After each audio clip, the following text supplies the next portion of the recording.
better. It's Okay, better. move back. No. Okay, That's about as good as we can go. you guys ready? Flipping out Yes. here.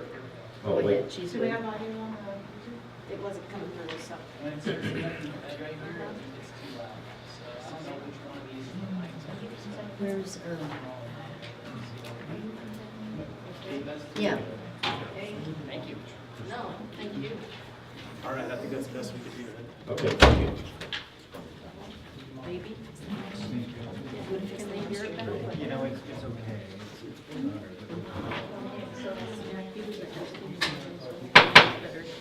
Call the meeting to order at this time, roll call. Mayor Grimes, Mayor Pro Tem Wiggin, here, Councilmember Smith, Here. Councilmember Wallstrom, Here. Councilmember Heckey. Here. Everyone is present, thank you. Thank you. If you'll all please stand and pledge to the flag, and I'll have Dennis Wallstrom lead us in the pledge. Salute. Pledge. I pledge allegiance to the flag of the United States of America and to the republic for which it stands, one nation, under God, indivisible, with liberty and justice for all.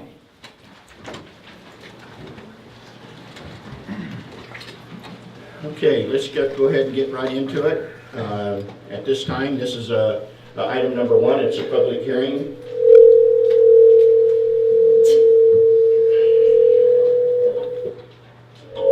You broke it. That's my pacemaker, Ed. Hit the mute button, maybe. Okay, can you hear me? Yes. We're going to go to the public hearing process. At this time, I'm going to open the hearing and let you know that this is a public hearing, and has there been any correspondence? There's been no correspondence. Okay, staff report then, we'll turn it over to you. Mr. Mayor, first of all, I want to advise the council that I have to leave at 5 o'clock. I have my regular city council meeting in McFarland. Yeah.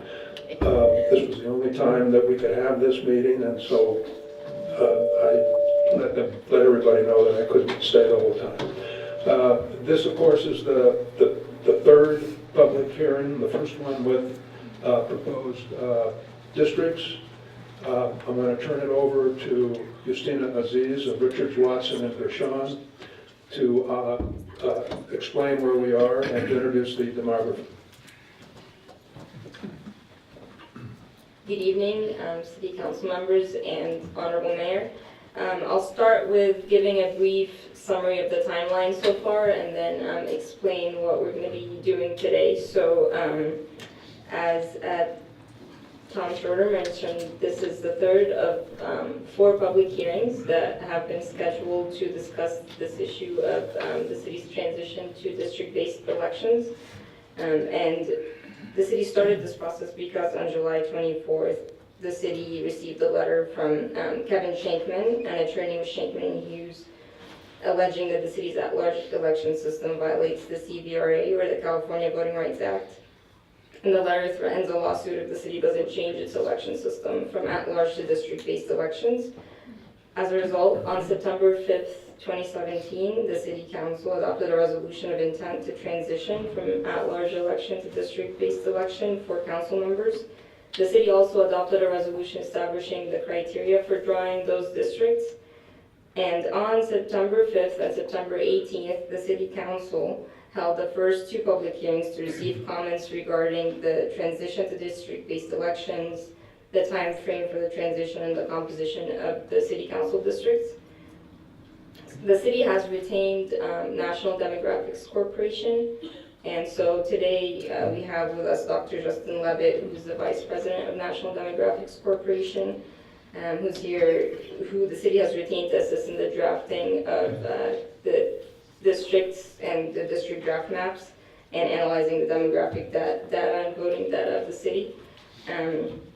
So Dr. Levitt was involved in with a lot of different cities and jurisdictions in their transition to district-based elections. And after the first 2 hearings that we held on September 5th and September 18th, Dr. Levitt drafted 3 draft maps, and they were published pursuant to Elections Code 10,010, 7 days before this hearing, and in 5 different locations in the city. And so I'll turn it over to Dr. Levitt, who will discuss the maps and then take your questions. Thank you, Mayor Grimes, members of the council, Christina, members of the public for being here tonight. I will take full responsibility for the special meeting because on Monday nights when I know you have your regular city council meeting, I actually am teaching class at Cal State Long Beach. And so being able to schedule it on an alternate time, it gives me a chance to come present the maps to you tonight. And so with that, I wanted to start by kind of giving you an overview of the criteria we used in drawing the maps. And then we're going to walk you through some of the challenges as well as the maps themselves. This really today is really just about viewing the maps, making further requests for information or changes prior to your 4th meeting. We're not asking you to select a map today or even reject a map today. So the criteria that we use in preparation of the districts, the most important one is equal population. And in this case, one of the things that we look at is not just total population of the city, but total population excluding your prison population. And this follows other jurisdictions that have prisons in which the prison would constitute 2 city council districts by itself if it were actually drawn into the district. Because the census requires basically that we start with that total population figure, including everybody, those under the age of 18 who can't register to vote, those who are not citizens, and we use that Census 2010 data for that. And in the 2010 census, the census counted about 6,000 people in Tehachapi living in the prison. And so we've excluded them from our analysis because that would constitute, it wouldn't be possible to draw balanced districts with the prison in there. In addition to that, we have to consider the Federal Voting Rights Act. The Federal Voting Rights Act says that race cannot be the predominant criteria or the only criteria used. It must be one of many criteria that we consider. Specifically, it talks about groups that have protected classes, groups that have historically faced discrimination or barriers to registration and voting. This term is only moderately precisely defined. It's not specifically saying specific groups. We rely on a lot of different court cases that have been developed over the years for guidance on what this means for your jurisdiction. And again, your prison population really shifts some of these demographics. For example, your city would be 10% African American just about with the prison population. It is about 1% African American excluding the prison. And this follows through a lot of these demographics, and I have to wonder whether Mr. Schenkman looked at the demographics with and without the prison when he looked at going after Tehachapi because of CVRA. In addition, after we look at those mandated criteria, we also look at traditional redistricting principles that the courts in the state of California allow us to use. The top one is communities of interest. And these are the different neighborhoods or communities or areas within your jurisdiction. For example, if you have a specific plan area that includes a particular neighborhood, or development that includes a particular part of the city or new annexation areas, these could all be examples of what communities of interest might be. Areas that have shared problems due to the age of construction or the kinds of residents or the kinds of issues that you deal with in different neighborhoods throughout the city. In a city as small as this size, it could really be north of a track and south of a railroad track, for example. And normally we wouldn't talk about this in the same way, like, we use whole census geography, and clearly that's not designed to redistrict a city the size of Tehachapi. But it's what we can make of it. It's what we can look at our city, look at the city and say, what are the neighborhoods, given that we're looking at dividing the city into 5 city council districts. We also have to look at the shape of the districts. Of course, given the boundaries of the city, some of the edges may look less compact or less contiguous than other maps. But we want districts to be recognizable in some way at the end of the day that it might be easier for voters to understand where they live. We also consider respecting the voters' wishes, the principle that the voters of the city elected a city council, and that districting shouldn't be used as a way of targeting a particular board member. That's not what this process is about. In addition, we look at future growth and growth since 2010. In particular, we've added the population of your annexation areas to our population for this analysis. With that 2010 count, if we know that there are areas that have grown a lot, we can underpopulate districts or overpopulate districts that haven't grown quite as much as others. The magic threshold is to stay under 10%. We have to stay under 10% difference between the largest and smallest districts. And as we see here, each of the plans create, they are getting close to 10. Two of them are at 8%, another one, the third map is about 4.5%. This is because every voter, or every resident of the city is about 0.5%, is almost getting up to 1/4 or 0.5 percentage point in terms of that deviation figure. If you look at the total numbers of differences between the districts, it's actually very small. But a few people goes a long way in a city this size. In addition, we've looked at Latino population as part of the Voting Rights Act analysis. What we've done is we've kept what we can see as a higher concentration of Latino residents together, predominantly north of the highway, north of the railroad tracks, and around West Park. And so in each of these maps, we have a district that's at least 30% Latino. In 2 cases, it's 34%. And that's by eligible voting population, so the number of people who'd be eligible to vote, eligible to register to vote. So looking at the different maps, I've recolored them in based on, if you go to the online viewer, these are the colors you would see in the online viewer to make it a little bit easier to match up. I do want to mention that because in addition to the paper maps we have here today, we also do have an online viewing system that allows you to search for any address within the city, quite a number of locations within the city, zoom in and zoom out to get turn layers on and off, very much like Google Maps. And so that really allows you to drill down into details that may be hard to see on a static paper map in a presentation. Looking at the differences between these maps, we're going to see some very different ways of thinking about how the city might be divided into 5 city council districts.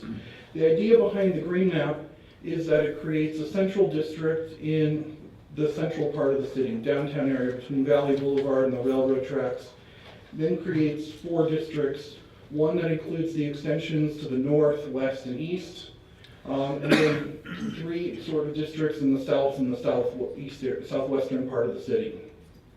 What it does is it really tries to keep that whole southeastern part of the city together in a single district in 5 and the southwestern part in District 4. In addition, we have the purple map. The purple map looks at creating a central District 4 in this map. In purple in there, in green on the maps we have printed out tonight. This one takes the most quadrant-based approach. We have 4 districts at the cardinal directions. So one in the north, one in the south, one in the east, one in the west. And then the District 4 is as central as possible. The yellow map looks at a different way of doing it. It creates more compact districts, particularly in the central west part of the city. 2 districts that basically use Valley Boulevard as the dividing line as much as possible. One of the challenges we have with all of these maps is, of course, the census blocks themselves. For example, there is one census block that runs north of Valley Boulevard all the way from Denison past where we are right now, Robinson, over, I think, another half a mile or so. And that block has to stay together. We can't divide some individual census blocks, especially populated ones, and this block has about 550 people in it. And so sometimes we'd like to say this is where the line should go, and we have to see whether or not there's a block division there so we know how many people would be on either side of that dividing line. But these are 3 very different options that we want to show you. Each of these comes with a sequencing. In the green map and the yellow map, or in the green and purple maps, there's basically 1 suggested sequencing. There are 2 options for the yellow map. Because there would be 2 council members on different cycles in a particular district in that map. And that requires the council to make a decision on that. And so tonight, as I mentioned before, It's a chance to ask questions, get questions answered, and find out a little bit more about this process. We're not asking you to make a decision on a map tonight, but if there is anything that I can bring back for you at your next regular council meeting, when we have our next public hearing where we discuss this, I would be more than happy to do so. So thank you very much. Okay, thank you. At this time then, I think it's time for the council to ask the questions first. So I'm going to ask the council if they have questions of the mapping. Yes. Who determines the census blocks that you mentioned? I guess the Bureau of Census. The Census Bureau draws them in on the basis of where they see street divisions or railroad tracks. There actually is a process for cities to contact your state census official to request that blocks be drawn in for 2020. And we can work with you on that as we move forward. Unfortunately, the last time they add in blocks for the decennial census. So they added in blocks last time in 2008 for the 2010 census. We're going to be looking over the next 2 years at blocks we're going to add for the 2020 census. So obviously in 2010 they weren't thinking where's all these local jurisdictions, and we're finding this up and down the state where we have cities that were not really designed for going through this process. Have block lines, block lines that don't make any sense for it. Thank you. Dennis? Sir, I'm wondering why, in the age of digital photography, we have aerial photography, we have Google Maps, why we have maps like this, where not every street is named, where not every delineation is made, and it kind of boggles my mind. I can do that right now for you, if you like, but it kind of boggles my mind that the maps are so simplistic. I can find my street on it. I could find the street, but it seems like we could do better than this. Especially if we got this for free, okay. But this is like Mrs. Carter's third grade class, getting up there with Crayolas. That don't work. It just doesn't work for paying money out to me. I'd expect something better. We do have the online viewer where you can zoom in and look at all We that. do, but what you're doing now is you're presenting this stuff to the public. And Brad, I'll give you, we don't have a whole lot of public here, and I'm sorry for that. But the public needs to know as much as they can know with the least amount of effort that they can put out because they're paying for this. And this is just, and we're working on 7-year-old information. Why wasn't this put off till 2020, till the next census, to where we can get accurate information? We get so much stuff from the state and the federal government that is just, haphazard and throwing it at you. None of these figures can be accurate. So why are we working off of it? And why are we paying to work off it? And why are we going to change our whole way that we've done business for 100 years of inaccurate information? That makes no sense to me. And I'm not on your case. I'm spouting off because I can. And you mentioned there's a threshold of population for who? Districts have to be equal in terms of the number of total people according to the 2010 census, or are we talking about the Federal Voting Rights Act? I'm talking about, you mentioned that there's a threshold for population for whatever, and I didn't catch what. The total, we have to balance the total population between districts, and that difference between the largest and smallest districts can't be larger than 10%. Okay. So is there a majority or a minority threshold that's involved in this that we need to deal with? So the To Voting make Rights these Act districts? specifically says that we can't establish, this is a number that we're trying to target. There was actually just a Supreme Court case on that last year. However, what we have looked at is that there is a neighborhood within the city that has a higher Latino percentage than other neighborhoods within the city, particularly the area north of the railroad track. That's correct. And that area we try to keep together unless we hear a lot of testimony that says from the Latino community that that neighborhood needs to be divided. We try to keep that together if possible. That produces a district that is 30 to 34% Latino eligible Bigger. voters. But it's also maybe that much unpopulated also for its size, correct? Yes, and so these are other factors that might go into determining that that is a neighborhood or community that needs to stay together. Okay, well, I saw your demographics, I read them all, and that's good information for us, but I don't see where it really benefits us in any way. Because we all kind of know that, we all live here.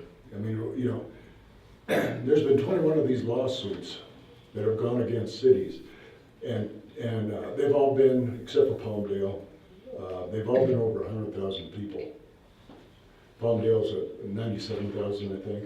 Something like that. Highland is... Palmdale's 157,356 people as of the But we've, 2016 you know, this, indicators. and I know you're not the guy to talk to, but you're the guy that's up there, so I'm gonna put you on the spot, so. And I'll just say, like, you know, these were meant to be printed out at 8.5 by 11 size, and we certainly can produce them to be printed out at larger sizes for the Well, city. it's not a larger size that I'm concerned about. I'm concerned about the quality of them. You know, there can be an aerial view of it. There could be a Google view of it. You know, I mean, that you know, that's just on your computer. You know? And people on the other side of town, from people in the west. Versus the people on the east. People on the east, you know, are going to look at this and say, well, you know, I don't know what this squiggle mark is. You know, I don't know what street this is. You know, I can kind of guess at it. And then the boundaries that go down the street, who's on the right, who's on the left? Yeah, it's incomplete, I think.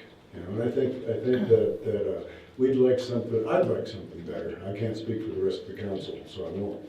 But I'd like something better and more precise than what we've gotten here.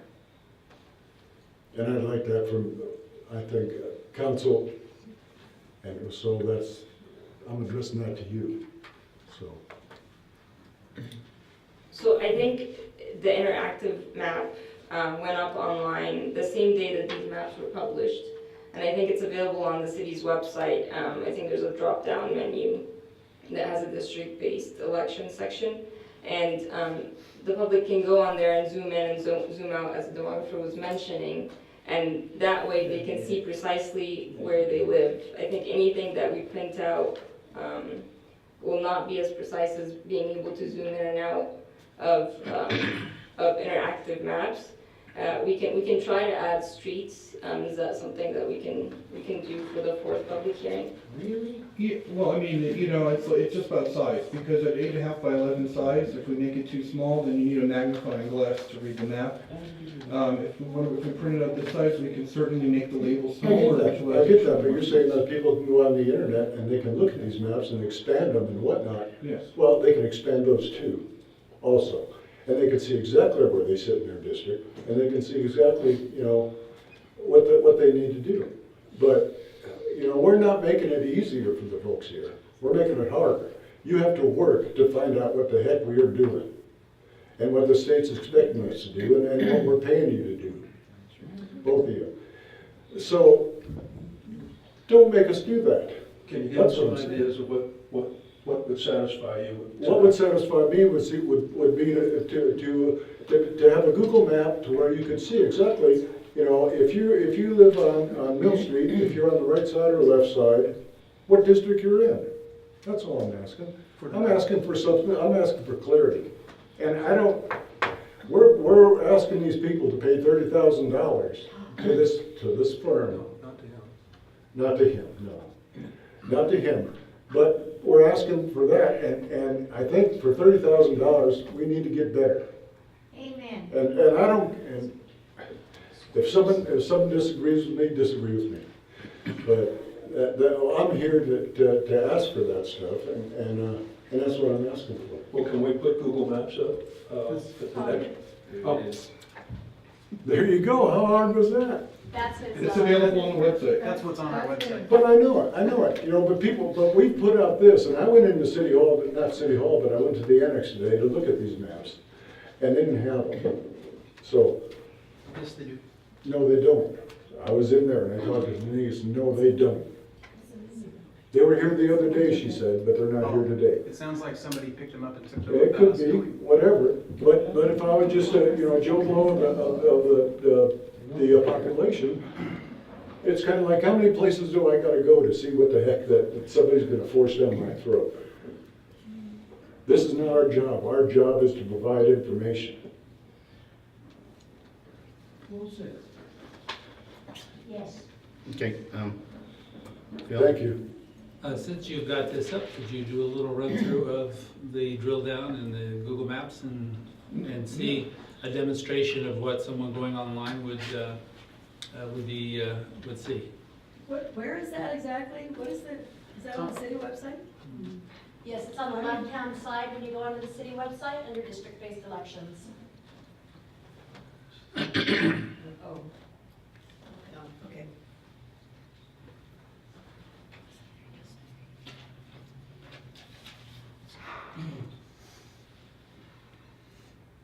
So when you open it, we have instructions on how to use it. And when you close the window, what you see is that you have the city here. We have the layers, which are the 3 different draft options. You can zoom in and out using the tools, or just by clicking you'll zoom in. As you go in, you'll see more street names and more detail. You can turn on and off the different layers here as well.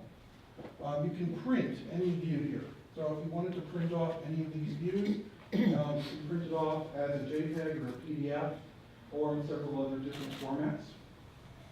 In addition to layers, we also can change the base maps. So what's underlying our default is streets, but you can certainly change that to aerial photography or aerial photography with labels, which should give you some more street information. And, you know, we have a variety of different options for what underlies it, including terrain.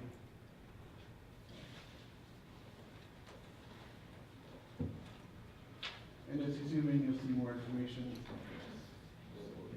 And you can put your address in that search box at the top. And you can search here for any address.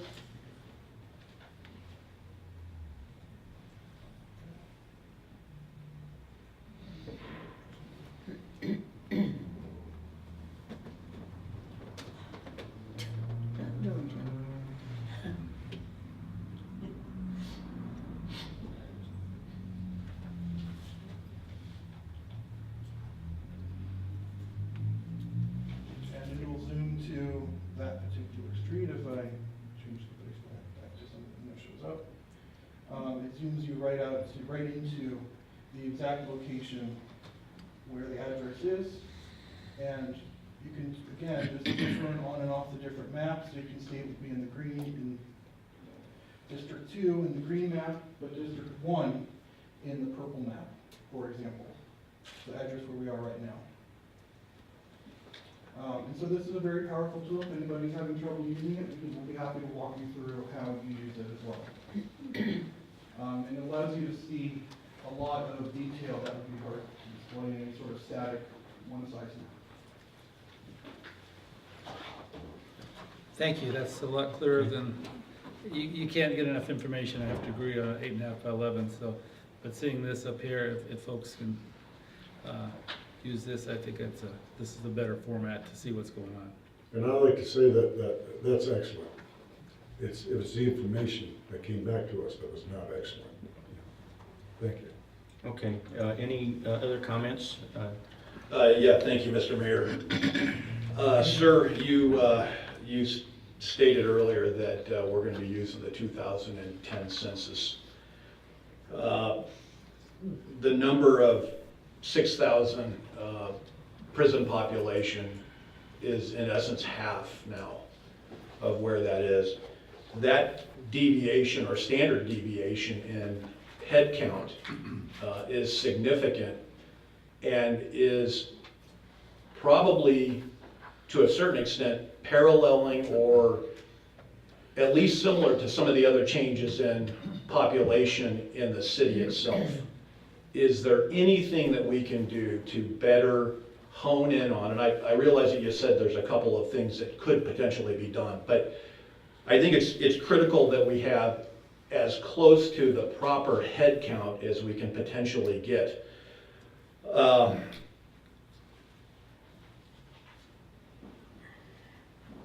Have you, that's just a statement, and that's a request. If we can hone in on that, I don't know if we've got time to do that at this point or not.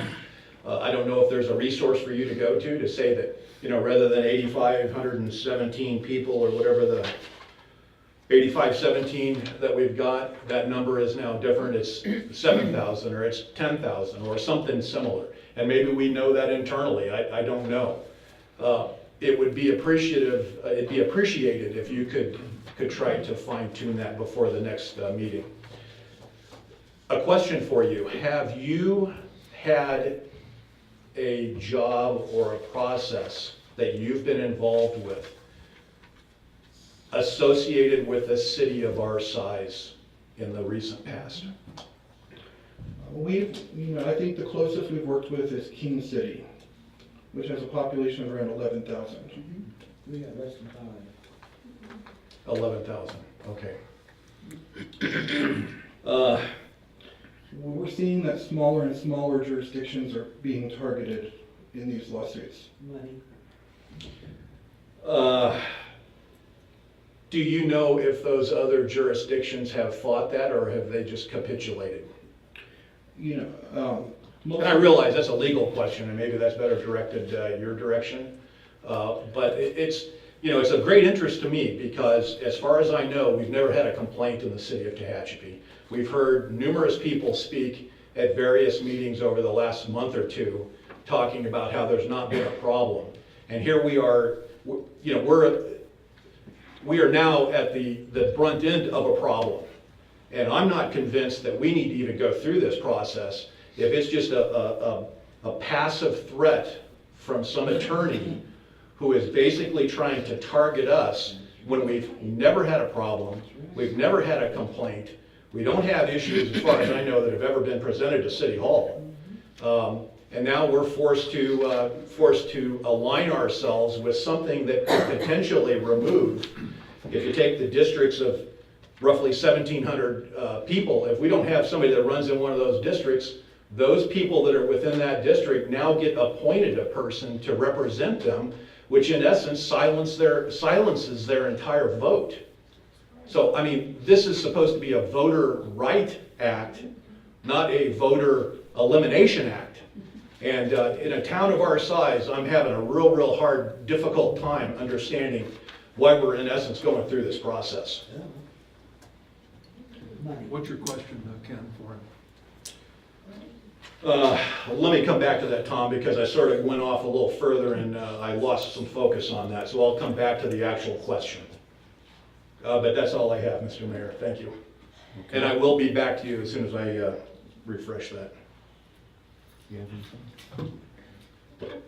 I agree with everything that's being said, and if someone will explain to me how not to spend millions of taxpayer dollars to fight this, I'll be the first one to say, then let's not do this. But so far, I haven't heard that. Well, I think we need to focus on the maps if we can. I mean, everybody's comments are relevant. Don't get me wrong, you can say what you want, but this opportunity is to focus on the maps too. Yeah. Well, I'll address your comment. We don't have millions of dollars. We're not deep pockets, and we don't have 100,000 people.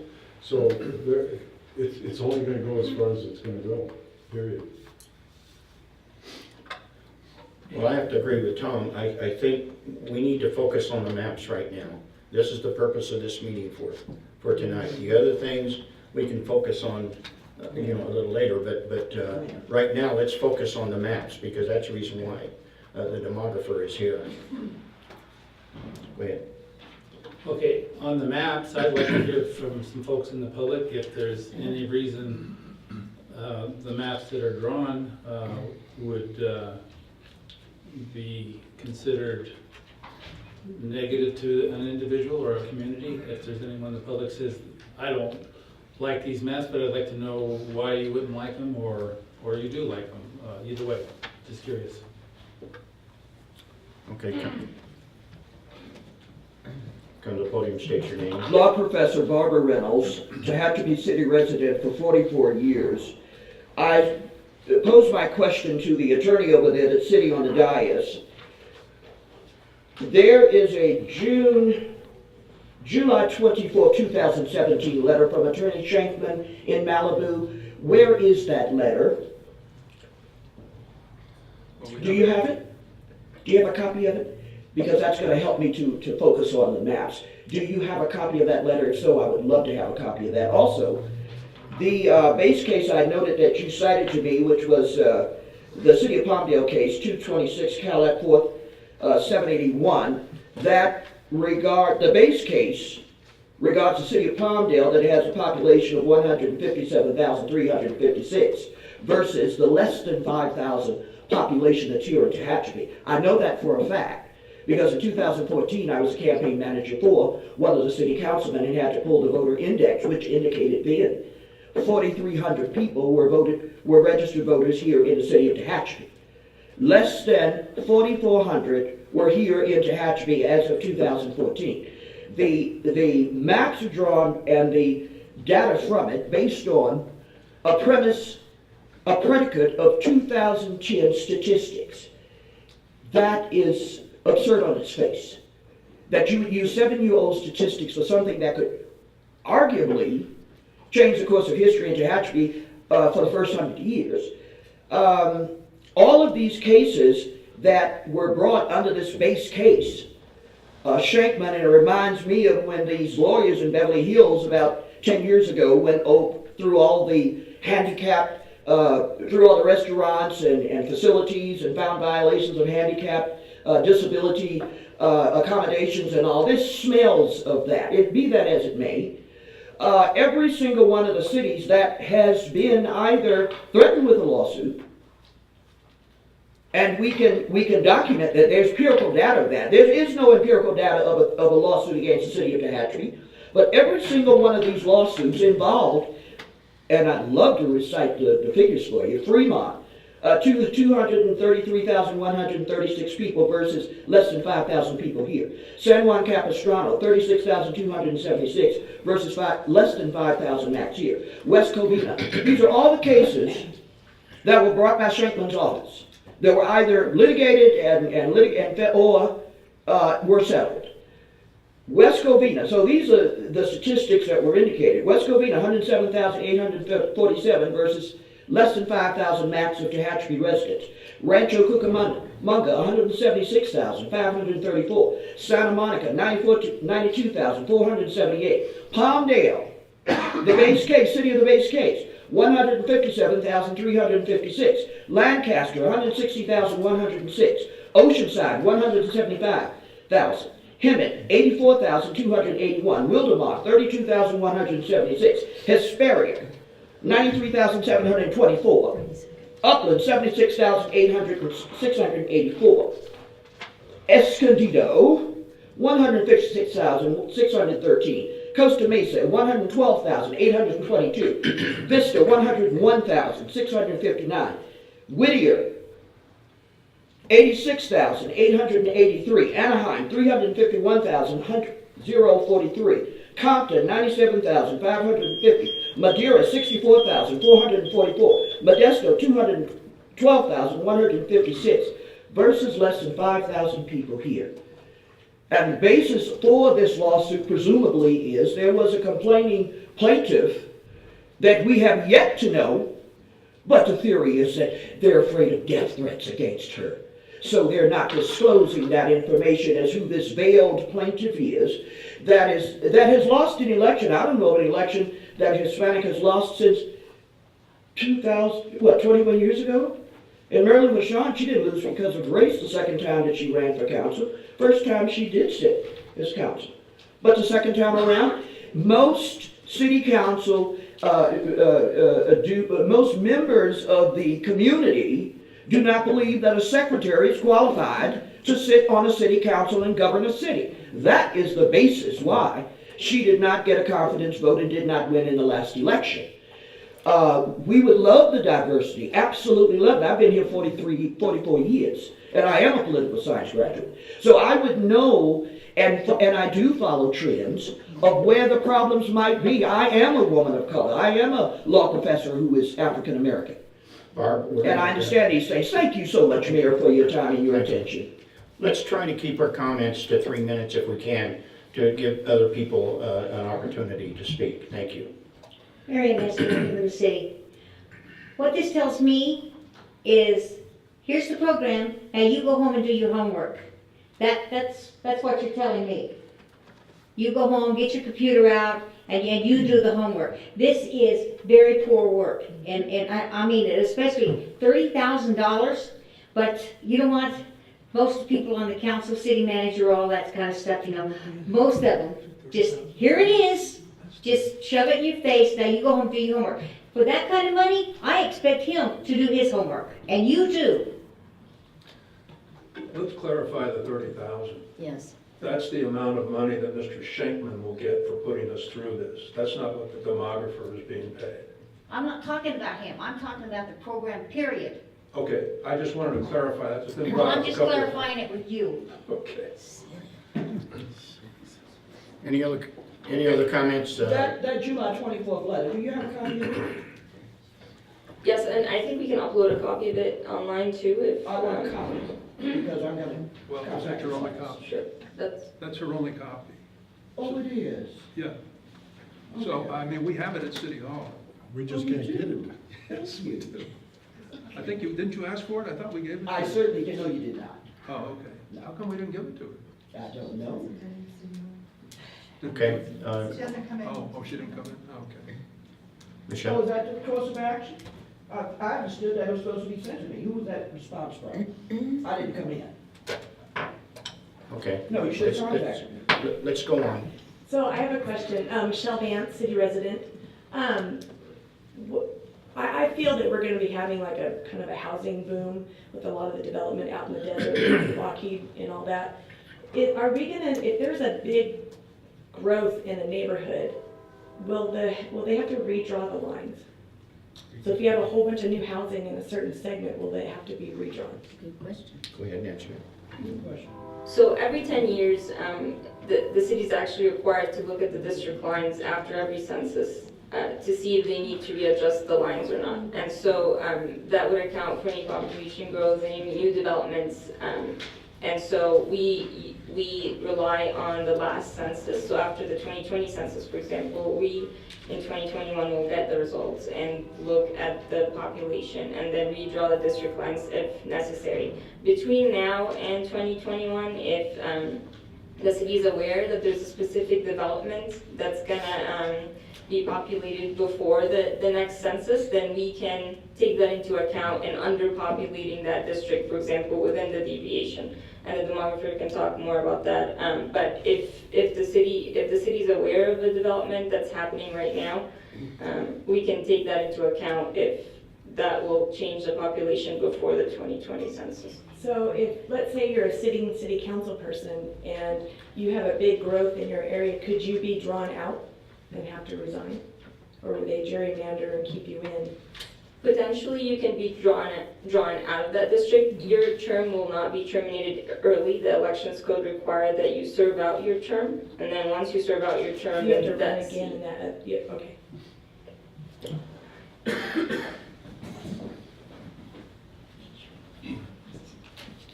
Good evening, my name is James Roberts, I live in the city.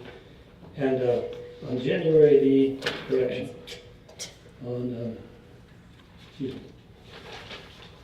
September the 5th, the city council voted unanimously to approve Resolution 40-17. You've all voted on this regarding this issue. Does that mean the issue is cast in stone? You all voted on something, resolution on 40-17. No, it doesn't.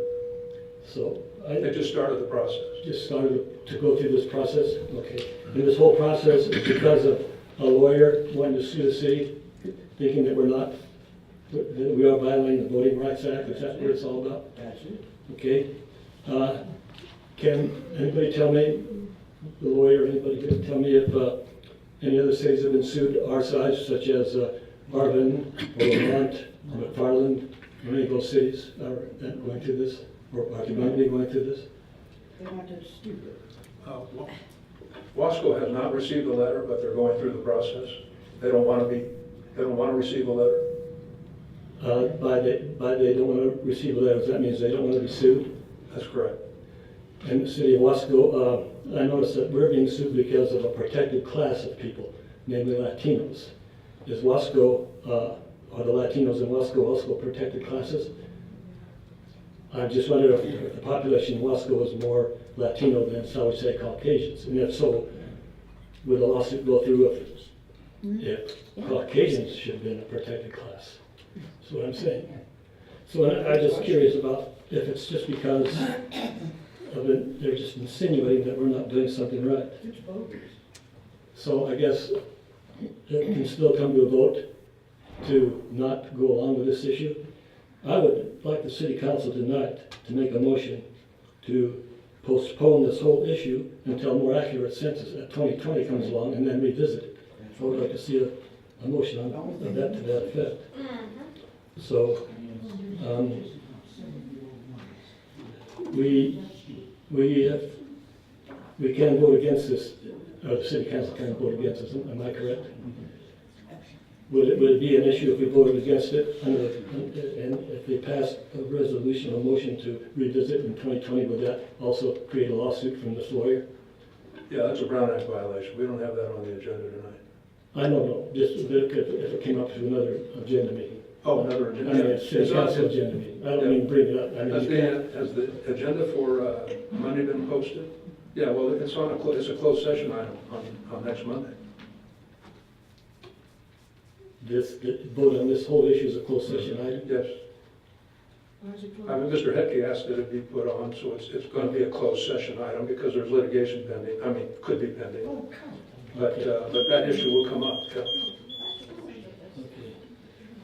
Thank you. I'm going to have to ask the audience, if you will, to keep your comments to yourself. It's kind of disturbing to us up here, so if you would please let the person who has the podium speak and keep your comments to yourself. Thank you.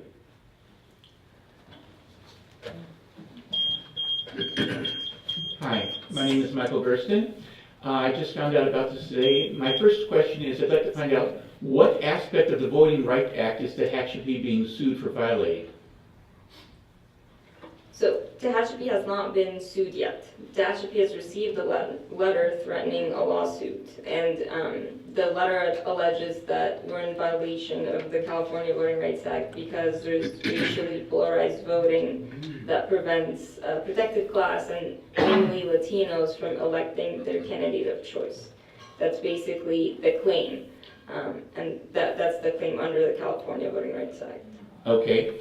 My next question is, from what I understand of the idea of putting this city into districts, the idea is that each district should represent people of either a certain political belief or a certain protected racial group or a certain this or a certain that. Before I continue, because that's what my next question is about, is that fundamentally right, that the districts are supposed to represent different groups of political beliefs or protected classes of population? No. No. They're not supposed to do that, actually. The districts are about dividing the cities into equal populations, and so it's basically neighborhoods together that are going to stay in that district. And each district, a candidate would have to come from that district, and they're voted on only by the residents, the voters of that district. Okay. In that case, what I understand what you said, that one, each district is to be about the same size in population, and two, there's supposed to be a group of associated or related neighborhoods. Am I understanding that part? That's one of the criteria, that you keep neighborhoods together, you keep communities of interest together. Okay, so given that there's 3 different sets of lines, what is being used to determine a neighborhood, a community of interest? What's the fundamental idea for saying this group needs to be kept together and that group needs to be kept together? How does that even get started where's the basis for saying this line here and not there? Right. I'll leave a part of that answer to the demographer, but the demographer starts out using the lines that the city already has, like major highways, railroads, areas maybe around schools, and we have these hearings. The point of these hearings is to get the public's input and city council's input about the communities of interest, because you, as residents of the city, know more about the communities of interest than somebody just drawing the lines. And so part of the reason why we're having the 3rd and 4th public hearings is to get input from the public about what these communities of interest are. And if we get direction from the city council to adjust a specific district line to keep a specific community of interest together, then the demographer would work with that to try to adjust it without going out of the deviation for the population. Okay, thank you. Thank you. Thank you. Yeah. I'm just somebody who's new and doesn't understand what's going on.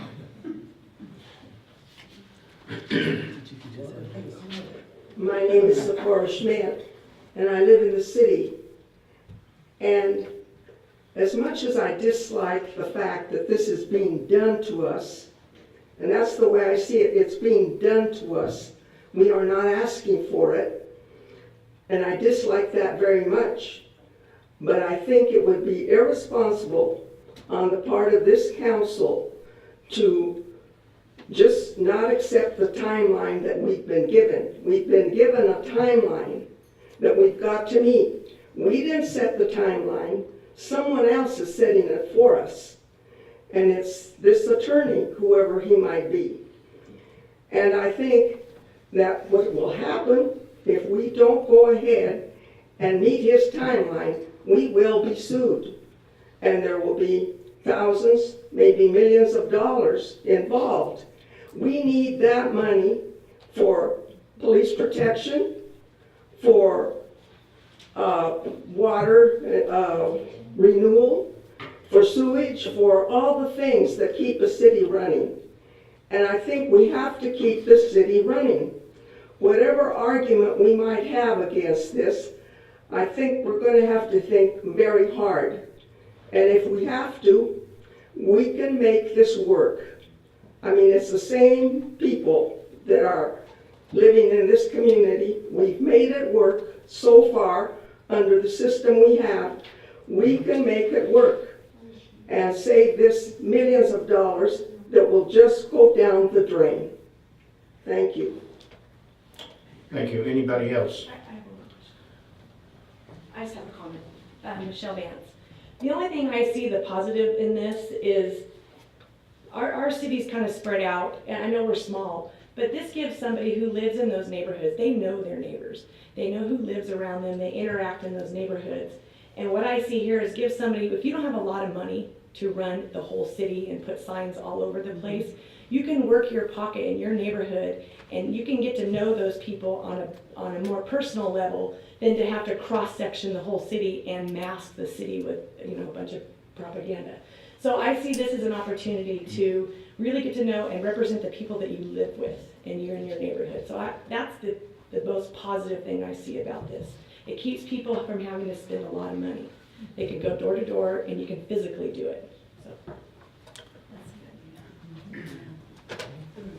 One more question, sir. Sure. Addressing what was just said, and actually something was said earlier, you mentioned that if nobody runs in a district, then somebody was appointed and that district loses its representation effectively. Let's clarify that. Is that true? Yes, if you don't have a candidate from a district, somebody would have to be appointed. Okay. Okay.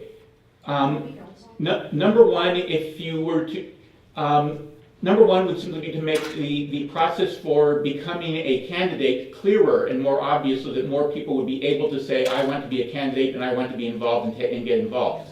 The second thing is, as much as I agree that having smaller districts means that somebody from the local neighborhood, we have a chance to get involved in the city without having to be involved with the gigantic whole city, I'm actually living in the blue section. And no matter which of the maps you take, if I wanted to be involved in the city, I've got a giant, I would have to work a giant area, whereas tiny green in one map or tiny orange in another would have a tinier area. So if the idea is to make it easier for people to run in a smaller area to bring the representation of an area to the city, I would think that there would need to be some, basically what I'm looking at is that at least one of these districts is going to be oversized compared to everybody else. As much as you are making the populations equal, can you also make the areas equal? The requirement is to make the populations equal, and so if we were to make District 1 equal, and I'll leave the demographer to answer that, we run the risk of basically putting some of that population out of that district, and so there's no way to compensate for that population to stay in the deviation. The problem is some parts of Tehachapi, like a lot of other cities, some of it is very rural and you don't have a lot of population, so you have to cover a lot of land to get that same number of people in one district. And so that's part of the problem. Even though you have the equal number of people, you have a much greater geographical area. So sometimes it's impossible to have both of those together, the equal population, the equal geographical area. All right. Okay, thank you. Thank you. One more question, Mayor. Hello, Professor Barbara Reynolds, Tehachapi resident, 44 years. If someone doesn't run, if there is no candidate from a particular district, and that district is therefore unrepresented, who is it that will have the appointment powers to appoint someone in that district? It would be the city council. I see.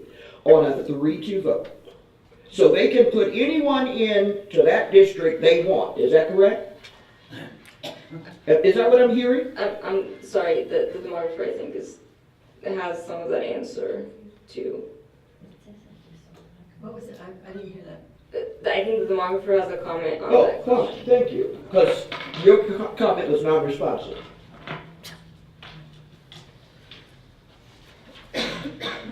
I just wanted to, it can't be anybody, they have to live in that district to serve, they have to be a registered voter, there's a whole bunch, they would have to be eligible to file to run as a candidate in order to be selected by council. But if someone doesn't run, if there is no candidate from that district, Yes, then what happens to them, to the district then, because they're unrepresented? Correct? Therefore, someone appoints them. Who has the appointment powers to appoint someone in that district? The city council. The city council does. And that proverbial vote. Thank you, my question's been answered. Yeah, I know. I have a question. Just a quick question. Jim Roberts, I live in the city. I just wonder if there's a track record of any of these cities being sued, have fought the suit. And can we actually, I guess you can sue anybody for anything, but suing us for doing nothing wrong, it seems to me like. It hasn't been proven that we've done anything wrong, in my opinion, as I see it. Is that correct? It hasn't been proven we've done anything wrong? No. There hasn't been, no, because there hasn't been a lawsuit that was filed yet, so we didn't get into the issues of whether there is proof of racially polarized voting or not. But there has Does been. something have to be, do you have to be accused of something before you can be sued? The Elections Code Section 10,010 requires that a prospective plaintiff send a demand letter to a jurisdiction that he or she intends to sue, basically stating their claim under the California Voting Rights Act. And so the city has received a letter like that alleging that there's a violation of the Voting Rights Act.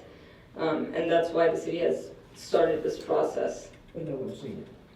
So the city is capitulating just to save money, it sounds like, not to prove their innocence.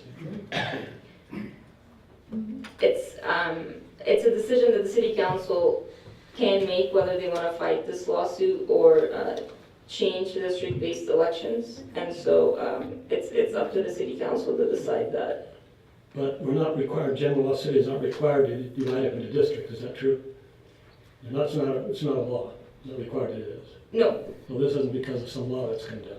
No, it's just based on the California Voting Rights Act that basically states that if there's an at-large election system that impairs the ability of a protected class to elect their candidate of choice, then there's a violation under the California Voting Rights Act. Okay, that answers my question. It's just unfortunate that this hasn't been made public. I haven't seen anything in the newspapers. I haven't seen Read the loop. any public, the loop, in the loop? The loop, it's. I don't think I should pick up the loop. I'll pick up. I think there's been 2 articles on that. Yeah. There's been 2 articles on that. Let's give somebody else a chance. One more question, Mayor, because it dovetails on what I just asked about, and it's very important for me to get a clear understanding of this. The district, let's assume hypothetically, there is a district that does not have a candidate to run, and that's quite plausible. Because what has consistently happened since I've been here 44 years, and particularly in the last 10 or 15 years, the populace that has come into Tehachapi and the businesses that have come into Tehachapi have been service industry businesses, which brings in minimum wage workers as opposed to livable wage workers that are the thinkers and the educated people. So, and that's not to say that we don't have some wonderful residents here. We need them all. But from a political science point of view, what I understand the case to be is that in certain of these districts where there conceivably could not be a candidate that would run in that district because of the makeup, because of the socioeconomic makeup of that district. Therefore, that district would be unrepresented, and now the city council can appoint, with their appointment powers, someone to represent that district. Is that what I understand? I'm simply making a record for perhaps judicial review on this matter. Thank you very much. Can I ask a question of Barb? Yes. Go ahead. Darn it, I have a question for you. I'm pulling a can here for a second. Welcome to the age, Bill. Hey, thanks a lot for that. You started it. You made a comment earlier that a secretary would not, it does not qualify to run for council. So are you saying, from what you said a minute ago, it sounds like people in a district, if they're a housewife or a laborer or a secretary, they might not have a college degree. Just hang on. They might. Hang on. Let me finish. Okay, fine. I'll just come up here and listen. Yeah. Could you? Thank you. Let me finish.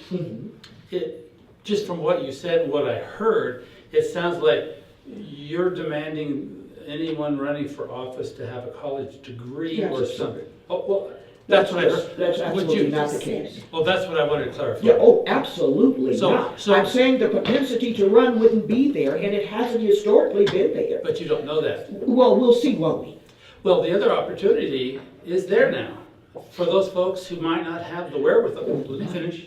And I agree with one of the speakers that said, you know, people don't have the money to run for office. You know, for the first time in the last couple times, they put a sign out, $800. You have to keep it under $1,000 just to be under a threshold for reporting and all that. Amen. I want to say something.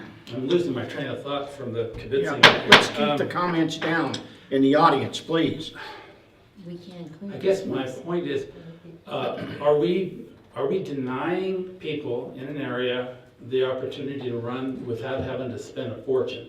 Because when you got to cover the entire city, people are spending thousands of dollars on elections. I don't know what people spent last time. Ken, what did you spend? A lot of money. A lot of money. So did I. Several thousand? I spent 1,000. I spent less than 1,000. And there were times when I didn't even put a sign out. I'm just, if they like me, they like me. They don't, they don't. But are we precluding the opportunity for someone to say, well, I live in this neighborhood and I know everybody. I'm not going to spend that much money to spend. but if they live over there and they say, I'm gonna try this, are we denying them the opportunity? That's just a question, whether I'm for this or against, I'm just asking you, I would love to see them run. I would love to see them run. That's the kind of diversity we need.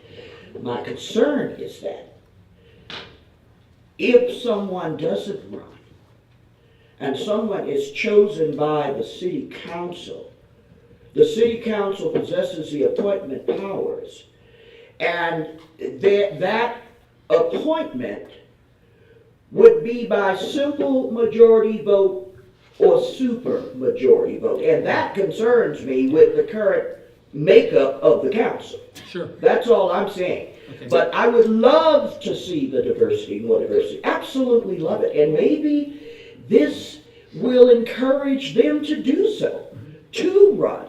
But my concern still is with the demographics, with the level of residents that continue to come in to be the employees of service industry as opposed to livable wage industry. Love to have some more of those individuals to also complement the diversity. And I hope that I made my point and my intent. Thank you, Bart. I'm glad you said that. I guess from the opposition to this sounds like, are we willing to deny folks the opportunity, for this districting, for someone to have an opportunity based on the premise that we might not get someone to run? No. I simply, my whole theory is that this lawsuit is non-existent, and it always will be. That it's a scare tactic because, Lord Jesus, I've known lawyers 47 years, and it's so classic. It doesn't meet the criteria in no respect, and there is the secret plaintiff that is to bottom this lawsuit. For some reason has never surfaced. The proverbial evasive letter of Shankman's that I do hope that will be forthcoming, that I can review, that certainly the voting public has never seen it. As a matter of fact, I've been informed and believe that even some of the council members never received and saw the letter. So those are the kind of issues that are concerning. I'm simply making a statement, Mayor. Those are the types of issues that are concerning when you are talking about something as important as this. There are gaps. There are gaps, and I understand the legal procedure. And it's not following a particular discourse. And when it doesn't, that sends up the red flag to me. Thank you. Before you say something, Susan wants to say something. We are so far off topic, it's ridiculous. And if our attorney was here, I'm sure he would remind us. We are here to talk about maps. Do you like the purple map?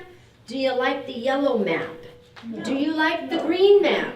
No. This is ridiculous. And I hope absolutely that every single word is printed in both newspapers. And I want to stand on record. Service industry people are beneath me. Thank you. And how dare you? Nobody said that. I'm done. You're an error. Okay, Michelle Vance, city resident. The whole service industry comment is so offensive that I can't even believe it's said. As a person who studied the demographics deeply in the community of Tehachapi, we are not only attracting some amazing people from all over the country and the world, our diversity is amazing in Tehachapi. We're not a service industry community. We are very high living wage. Everyone in this room is a living wage person. And to say that someone who makes minimum wage and works at Kmart shouldn't run for council or is not qualified is so upsetting, because I have neighbors that are housewives. They're amazing people. Some of us have wives that stay home, and they're awesome, and they're connected, and they know what's going on in Tehachapi. And I would hope that the people in the audience would do their own fact-finding on the type of people that live in our city because they're wonderful, they're educated, and they care about Tehachapi. Okay, I'm going to, and it's partly my fault, but I'm going to bring it back to the maps. If you want to talk about the maps, you're welcome to come to the podium. But if you want to talk about these other things, that's not the purpose tonight. Am I clear on that? Yes, ma'am. Because I will stop it. Yes, ma'am. And you don't need to be sarcastic. Go ahead. Tina Cunningham, I have a question of Dr. Levitt. When a person from the public is looking at these maps, what are they supposed to look at? What are we looking for? How are we judging if it's good for us or good for the city? Good question. Here we go. I like that. That's a great question, and there's a lot of different ways of thinking about it, and I leave it intentionally vague to some degree because every community I go to is a little bit different.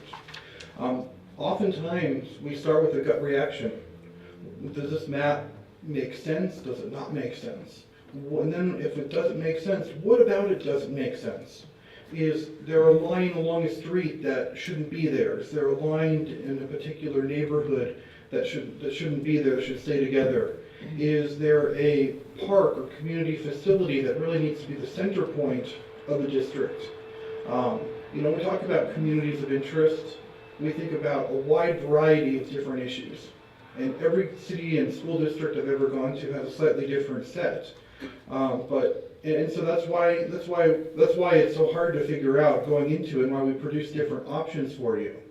We want to work toward a better map. We want to work toward the best map possible. And to get there, what we need is that gut reaction that this one really doesn't work at all. But this one, you know, I don't like this, and I don't like this, but you know, this boundary, using this street as a particular boundary, that makes a lot of sense. And we start there, and we work down toward the details. You know, I know that the 90-day time frame that we're under really compresses us. These processes used to last, you know, 6 months, 10 months. I think the smallest city that I've personally worked on, not our firm, but personally, was Riverdale, or Riverbank, up in Modesto County, or near Stanislaus County. Population of 20,000, and they had a 10-month process to do it because they came in under the old law before we have this 90-day window. And we adjusted street by street, going through the maps, trying to figure out what made the most sense there. And so, you know, in terms of when we say go out and, you know, take a look at the maps, you know, that's because we can't tell you what criteria are most important for you here in Tehachapi. We want you to tell us, and we'll tell you whether it's legal or not. We'll give you the guidance on whether or not the council can adopt it, whether or not a court is likely to overturn it. But all the detail of the maps, whether we use Valley Boulevard or Bakersfield Highway, or even whether it's geographically too big and we need to figure out a way to get the districts more equally sized in terms of area, these are all wonderful comments that we can take with us and work to improve the map over the course of the next few weeks. And so, you know, I would really say, go with your gut reaction here. Things that look good, things that don't look good, we can put those together. If you don't know or feel comfortable talking about a part of the city, or maybe, you know, you feel more comfortable talking about a particular neighborhood, those comments focused on that particular neighborhood are all you need to say, all you need to bring. And we can take whatever we get and work with it over the course of this process. Okay, thank you. I'm going to bring it back to the council. Have you remembered your question? I actually remembered my question. Doctor, this question is for you. Thanks, Ed.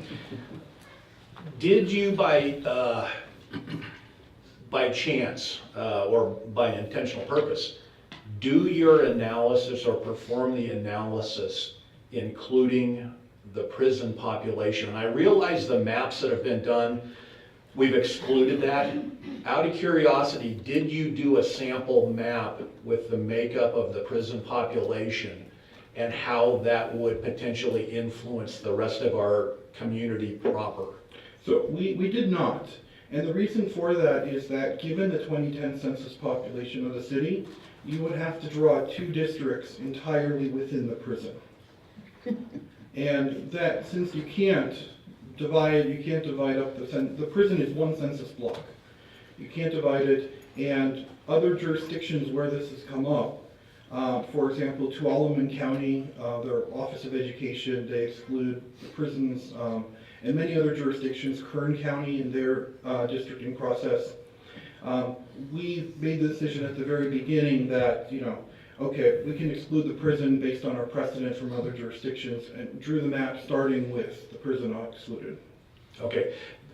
The reason for my question, and the reason I stated it that particular way, is I'm trying to better understand and evaluate how Tehachapi, with whatever number we want to use, 5, 6, 7, 8,000 people that live here, how did we get, for no better term, picked on when it came to somebody sending us a threatening letter, threatening lawsuit?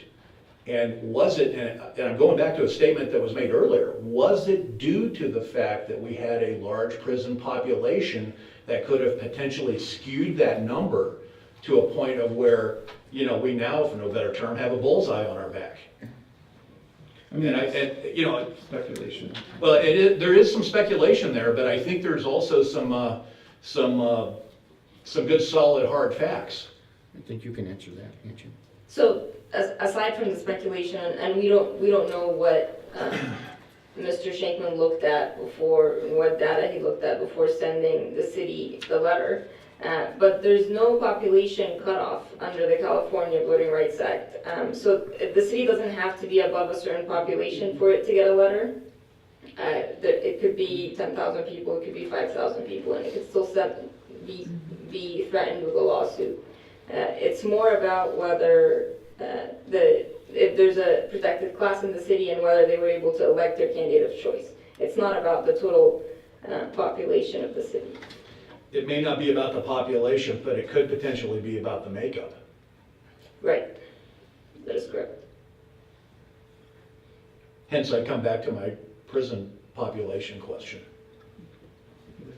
Well, I mean, I would, as a council member, I would like to see,